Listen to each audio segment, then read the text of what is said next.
로또 1등 당첨 45억. 여러분, 이 말을 들으면 어떤 생각이 드십니까? 행복, 자유, 평생 걱정 없는 삶. 저도 그랬습니다. 그날 당첨 번호를 확인하던 그 순간만 해도 말이죠. 하지만 지금 제 앞에 놓인 건 집 때문에 붙은 빨간 딱지, 그리고 딸아이 바이올린 케이스에까지 붙은 압류 딱지입니다. 어떻게 45억이 이렇게 순식간에 사라질 수 있냐고요? 오늘은 제 이야기를 들려드리겠습니다. 6남매 중 셋째로 태어나 평생 착한 아들, 의리 있는 형제로 살아온 한 남자의 씁쓸한 이야기를요. 저는 6남매 중 셋째 아들입니다. 위로 형님 둘, 아래로 동생 둘과 막내 여동생. 시골 농사꾼의 아들로 태어나 보릿고개도 겪어보고 라면 한 개를 6명이 나눠 먹던 시절도 겪었습니다. 우리 부모님은 참 가난하셨어요. 억척스럽게 일하셨지만 먹고 사는 게 빠듯했습니다. 그래도 형제들끼리는 참 끈끈했습니다. 큰형은 고등학교도 못 가고 일찍 서울로 올라가 공장 다니며 동생들 학비댔고, 저도 군대에 제대하고 나서 건설 현장 다니며 막내들 뒷바라지했죠. 그렇게 세월이 흘러 저는 어느덧 50 중반의 가장이 되어 있었습니다. 딸 하나 있고 아내와 셋이서 그럭저럭 살아가고 있었어요. 월급은 적었지만 성실하게 일했습니다. 빚도 좀 있었지만 뭐 다들 그렇게 사는 거 아닙니까? 그런데 제겐 한 가지 버릇이 있었습니다. 형제들이 힘들 때마다 제가 없어도 돈을 빌려서라도 도와주는 거였어요. 큰형이 사업 자금 필요하다고 하면 은행 대출 받아서라도 보태드렸고, 넷째 동생이 아이 학원비 힘들다고 하면 제 적금 깨서라도 줬습니다. 다섯째 동생이 장사 미천 필요하다 하면 또 어떻게든 만들어줬죠. 형님, 이번만요. 이번만 좀 도와주세요. 오빠 미안해. 다음 달에 꼭 갚을게. 그 말 듣는 게 싫지 않았습니다. 형제끼리 의리 없으면 뭐합니까? 피는 물보다 진하다고 어려울 때 서로 돕고 사는 게 형제 아닙니까? 아내는 가끔 뭐라 했습니다. 당신 우리도 빠듯한데 형제들한테 왜 그렇게 퍼줘요? 딸아이 학원비도 밀렸는데. 야, 형제가 힘들다는데 어떡해. 나중에 다 갚는다니까. 갚기는요. 지금까지 한 번이라도 제대로 갚은 적 있어요. 아내 말이 틀린 건 아니었습니다. 형제들이 빌려간 돈 대부분 돌아오지 않았으니까요. 하지만 저는 그게 크게 신경 쓰이지 않았어요. 가족인데, 형제인데 돈 때문에 등 돌리고 싶지 않았습니다. 그렇게 살았습니다. 제 딸아이한테는 미안하게도 푼푼하게 굴었습니다. 용돈도 넉넉히 준 적 없고 아빠 너무 바빠 라며 제대로 놀아주지도 못했죠. 친구처럼 친근하게 말 걸어주지도 못했습니다. 하지만 부모님께는, 형제들에게는 최선을 다했다고 자부했습니다. 그런 제게 둘째 형만은 유일한 예외였습니다. 둘째 형은 달랐어요. 25살 때 서울로 올라간 이후 단 한 번도 고향에 내려오지 않았습니다. 명절에도 안 왔고 부모님 제사에도 안 왔어요. 전화도 받지 않았고 편지도 답이 없었습니다. 처음엔 큰형이랑 제가 찾아가 봤습니다. 형님, 무슨 일이라도 있습니까? 왜 이러십니까? 그때 둘째 형이 하던 말 아직도 생생합니다. 나는 너희들하고 상관없이 살 거야. 가난한 시골 가족. 솔직히 창피해.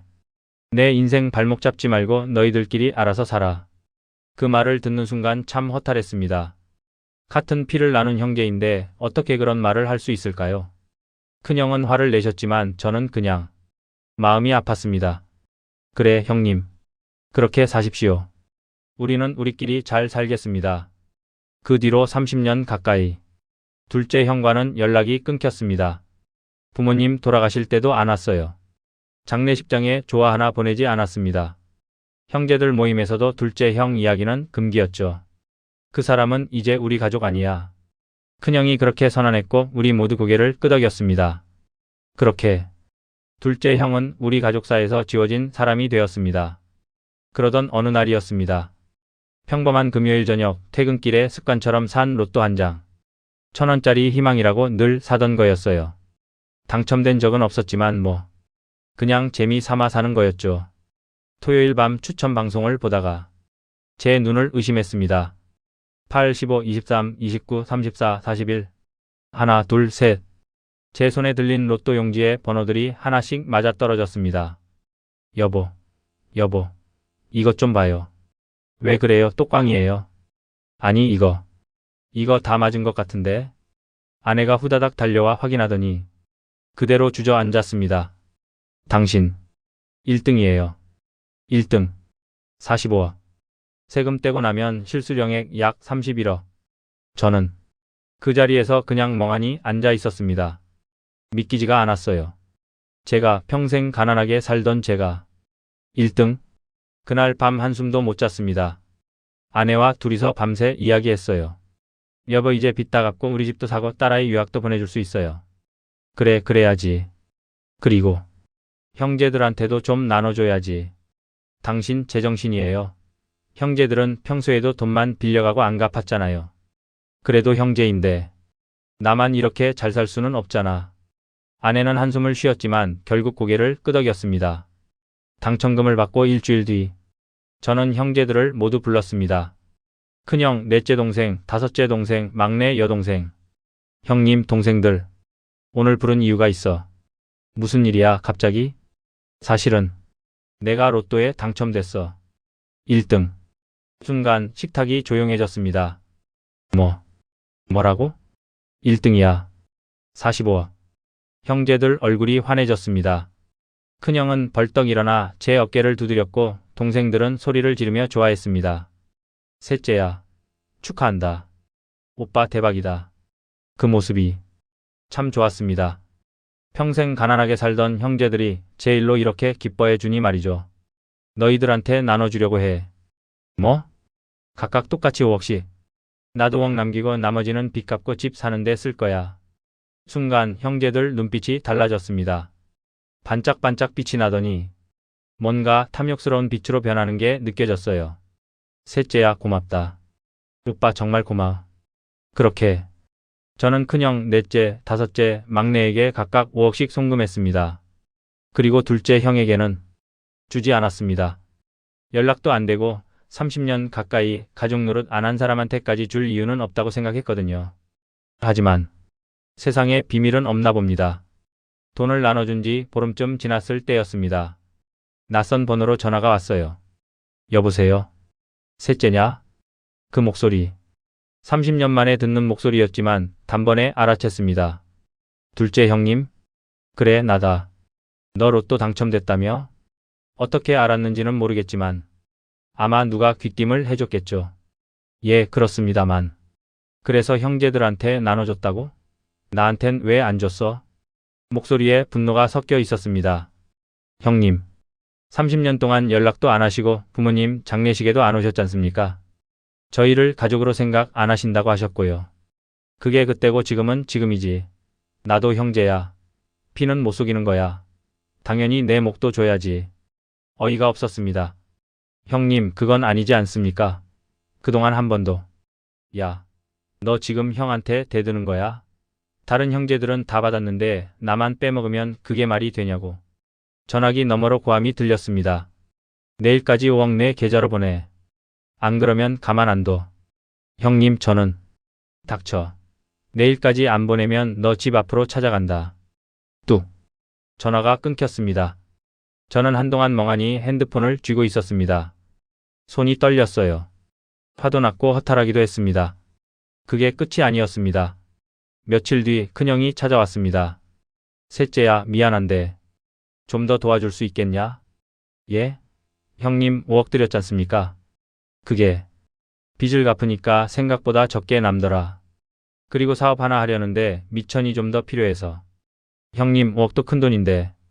셋째야, 형이 언제 너한테 이런 부탁했냐? 딱 3억만 더. 응? 나중에 사업 잘 되면 갚을게. 큰형의 눈빛이 애절했습니다. 저는 결국 고개를 끄덕이고 말았습니다. 그 다음 주에는 넷째 동생이 찾아왔습니다. 형, 나 진짜 죽을 것 같아. 카드값이 장난 아니야. 딱 2억만 더 빌려줘. 동생아, 5억 받았잖아. 형, 나 정말 힘들어. 이번만이야. 제발. 또 보내줬습니다. 그러나 끝난 게 아니었습니다. 그 다음은 다섯째가 왔습니다. 오빠, 나 사업 확장하려고 하는데 자금이 좀 더 필요해. 1억만. 하나씩. 제 통장에서 돈이 빠져나갔습니다. 그리고 둘째 형은 계속 전화로 협박했습니다. 야, 이 새끼야. 다른 놈들은 더 받았다며? 나도 똑같이 줘. 결국 둘째 형한테도 5억을 보냈습니다. 아니, 보낼 수밖에 없었습니다. 그렇게 2년이 흘렀습니다. 31억 중 제 손에 남은 건 거의 없었습니다. 집은 샀지만 대출도 함께 받았고요. 딸아이 학비며 생활비며 돈은 계속 나갔습니다. 그리고 제가 가장 어리석었던 건 형제들이 힘들다는데 어떻게 그 생각으로 사업 자금까지 대출을 받아 빌려준 거였습니다. 결국 그 순간이 왔습니다. 아빠, 큰일 났어요. 딸아이의 울음 섞인 목소리에 정신이 번쩍 들었습니다. 곧장 집으로 달려와 현관문을 열자 빨간 딱지가 붙어 있었습니다. 압류. 심장이 덜컥 내려앉았어요. 대출금을 못 갚아서 집이 경매로 넘어간 겁니다. 아빠. 내 바이올린에도 붙었어요. 딸아이가 울먹이며 보여준 바이올린 케이스에도 똑같은 딱지가 붙어 있었습니다. 딸아이가 음대 진학을 위해 몇 년 동안 모아온 소중한 악기였는데 아빠 이게 다 뭐예요? 왜 이렇게 된 거예요? 미안하다. 아빠가 미안하다. 딸아이는 저를 보며 울었습니다. 아빠는 왜 우리한텐 이렇게 못하면서 삼촌들, 고모한텐 다 퍼주신 거예요? 우리도 가족인데. 나도 아빠 딸인데. 그 말이 가슴에 비수처럼 꽂혔습니다. 난 한 번도 아빠한테 제대로 된 용돈 받아본 적 없어요. 친구들처럼 아빠랑 놀러 가본 적도 없고. 그런데 삼촌들은 몇 억씩 받아갔잖아요. 미안하다. 미안하다고 다 해요. 이제 어떡하라고요. 딸아이는 방으로 들어가 문을 쾅 닫았습니다. 저는 그 자리에 주저앉았습니다. 다음 날 저는 형제들에게 전화를 돌렸습니다. 형님, 저 좀 도와주세요. 집이 경매로 넘어가게 생겼습니다. 아, 그래? 그거 참 안 됐네. 근데 나도 지금 여유가 없어서. 형님, 제가 그동안 얼마나 도와드렸습니까? 그건 그때고 지금은 지금이지. 미안하다. 뚝. 넷째에게 전화했습니다. 동생아, 형이 너무 힘들다. 조금만 도와줄 수 없겠니? 형, 미안해요. 저도 지금 장사가 안 돼서 빠듯해요. 2억 빌려줬잖아. 형, 그거야 형이 알아서 준 거잖아요. 제가 달라고 한 것도 아니고. 죄송합니다. 뚝. 다섯째 막내에게도 전화했지만 답은 똑같았습니다. 오빠, 우리도 힘들어요. 오빠가 준 건데 왜 돌려달라고 하세요? 둘째 형은 전화를 아예 받지 않았습니다. 저는 소파에 앉아 멍하니 천장을 바라봤습니다. 아, 이게 현실이구나. 45억. 꿈 같던 그 돈은 흔적도 없이 사라졌고 제 손에 남은 건 빨간 딱지 붙은 집과 악기, 그리고 저를 원망하는 딸아이뿐이었습니다. 여러분, 저는 지금 월세 20만 원짜리 고시원에 살고 있습니다. 아내는 식당 일을 하고 딸아이는 음대 진학을 포기했습니다. 바이올린도 팔렸으니까요. 가끔 딸아이가 저를 쳐다볼 때가 있습니다. 그 눈빛 속엔 원망, 실망, 체념이 다 섞여 있어요. 아빠는 착한 사람이에요. 근데 바보예요. 딸아이가 그러더군요. 착하기만 한 바보. 가족보다 형제를 먼저 생각한 바보. 정말 소중한 사람한텐 인색하고 멀어진 사람들한텐 후회했던 바보. 지금 생각해보면 저는 형제들의 사랑을 산 게 아니었습니다. 그저 돈으로 의리를 샀을 뿐이었죠. 진짜 의리란 건 제가 힘들 때 돌아와 주는 거 아니겠습니까? 제가 무너졌을 때 손 내밀어 주는 거 아니겠습니까? 하지만 아무도 없었습니다. 45억을 나눠준 형제들 중 단 한 명도 제게 손을 내밀지 않았습니다. 오히려 제 곁을 지킨 건 제가 소홀히 했던 아내와 딸이었습니다. 너무 늦게 깨달았습니다. 진짜 가족이 누구인지를, 진짜 소중한 사람이 누구인지를. 여러분, 만약 당신에게 큰 행운이 찾아온다면 제발 제 실수를 반복하지 마십시오. 멀리 있는 사람보다 당신 곁에 있는 사람을 먼저 챙기십시오. 착한 것과 어리석은 것은 종이 한 장 차이입니다. 저는 그 한 장을 넘어버렸습니다. 이제 와서 후회해도 돌아올 건 아무것도 없습니다. 그저 이 이야기를 듣는 여러분은 제 전철을 밟지 않기를 바랄 뿐입니다. 여러분의 인생에도 혹시 그런 순간이 있지 않으셨습니까? 착해서 의리 때문에 미안해서 정작 소중한 사람들을 놓쳐버린 순간 말입니다. 오늘 이야기가 여러분께 작은 깨달음이 되길 바랍니다. 다음에 또 뵙겠습니다.